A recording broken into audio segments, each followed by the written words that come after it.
Jerantut. Bismillahirrahmanirrahim. Assalamualaikum warahmatullahi taala wabarakatuh. Terima kasih Datuk Yang di-Pertua. Saya ingin menyampaikan serangkap pantun untuk pagi ini. Pindah kementerian tambah pengalaman, menteri menerima penuh tanggungjawab. Datuk Yang di-Pertua yang budiman, soalan 5 jerantut perlukan jawab. Terima kasih. Sila Menteri Pembangunan Usahawan dan Koperasi sekali lagi dijemput untuk menjawab. Minta maaflah Datuk Yang Tua, saya ni pantun kurang sikit.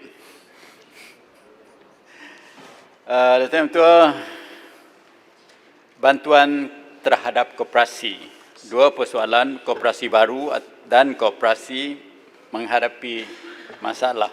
Ini secara umum tak ada kena-mengena dengan soalan COVID dan seterusnya.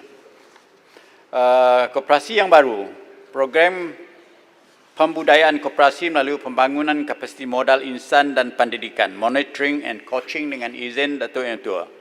Diadakan bertujuan untuk membantu koperasi baru bagi menceburi dan menetapkan perniagaan melalui pemindahan pengetahuan, pengalaman, kepakaran oleh established player kepada koperasi dan anggota. Peruntukan sebanyak 5 juta telah disediakan dalam tempoh 2016 hingga 2020.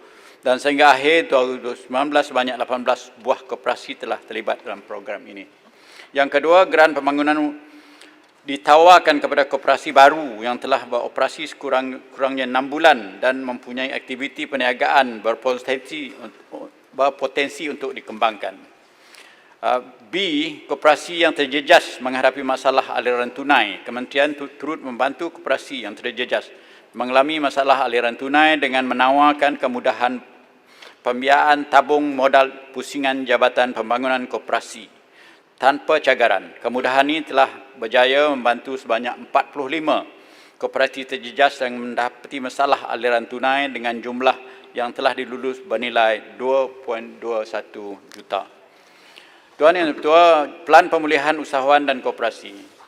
Pada 27 Mei 2020, saya telah mengumumkan Pelan Pemulihan Usahawan dan Koperasi sebagai inisiatif MIDAK Kementerian dalam membantu usahawan perusahaan kecil dan sederhana, mikro dan koperasi untuk terus bertahan menjalankan perniagaan, memastikan pemulihan serta kelestarian operasi perniagaan usahawan yang terjejas akibat wabak COVID-19.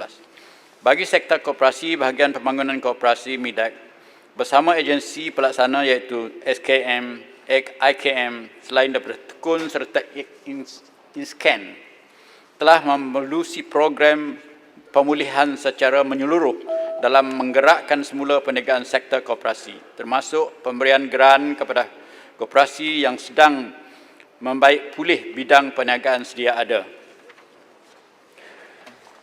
Program sedia ada dan baru seperti pemulihan koperasi terjejas, geran kepada koperasi pembiayaan Ar-Rahnu, e-commerce, onboarding coaching program ataupun e-board bagi menyediakan koperasi menjalankan perniagaan menerusi platform e-dagang dan mapping of supply chain telah dicadang oleh MIDAK untuk dilaksanakan bagi membantu pemulihan koperasi yang terjejas. MIDAK juga menjalankan pengurusi plan yang sedikit sebanyak aktiviti perniagaan operasi dapat dipulih dalam tempoh jangka pendek dan seterusnya dapat merancakkan semula ekonomi negara yang jatuh akibat pelaksanaan Perintah Kawalan Pergerakan dan Perintah Kawalan Pergerakan KPPB. Dalam masa yang sama, Datuk Kementerian juga telah membuat kajian untuk mentransformasikan keseluruhannya pergerakan koperasi Malaysia supaya kita boleh lebih dinamik dan lebih berjaya dan berjiwa saing. Terima kasih, Datuk Yang Ketua. Terima kasih Menteri. Soalan pertama Jerantut, sila. Terima kasih Datuk Menteri yang telah memberikan jawapan dengan baik. Cuma saya ingin mendapatkan penjelasan yang mungkin lebih detail sikit.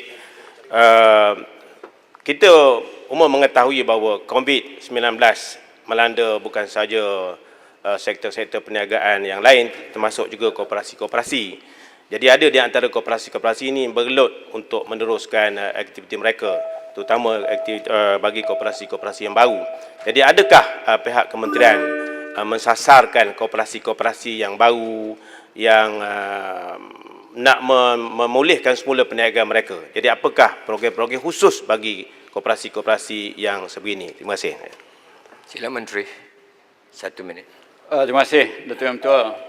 Sebenarnya COVID-19 telah menjejaskan ramai pihak koperasi. Berdasarkan kajian SKM ataupun Suruhanjaya Koperasi, hingga 60% koperasi terjejas, iaitu terbanyak 8,700 koperasi. Sektor yang paling terjejas ialah sektor pelancongan. Sebagaimana yang Datuk Yang Ketua sedia maklum bahawa sektor pelancongan telah mempunyai perancangannya sendiri, maka tindakan di bawah Kementerian Pelancongan itu akan juga melibatkan pihak-pihak koperasi. Dan terdapat juga 252 koperasi wanita keseluruhannya, lebih 50% daripadanya terjejas, iaitu 125 koperasi. Ini juga Datuk Yang Ketua sebagaimana yang telah saya umumkan dahulu daripada ini, bahawa saya telah mengagihkan 80 juta daripada sumbangan tekun diberi kepada koperasi wanita untuk melaksanakan untuk menanganikan masalah yang dihadapi oleh pihak koperasi wanita dalam masa COVID-19 ini. Terima kasih. Terima kasih Menteri. Saya jemput Yang Berhormat Ledang. Lumut saya ternampak Ledang dulu. Sila. Terima kasih Datuk Timbalan Yang di-Pertua. Kita tahu sebenarnya warga koperasi ada 6.5 juta orang dan ada 14,000 buah koperasi. Perolehan dia 42 bilion ringgit, aset dia 142 bilion ringgit. Jadi jumlah ni sangat besar.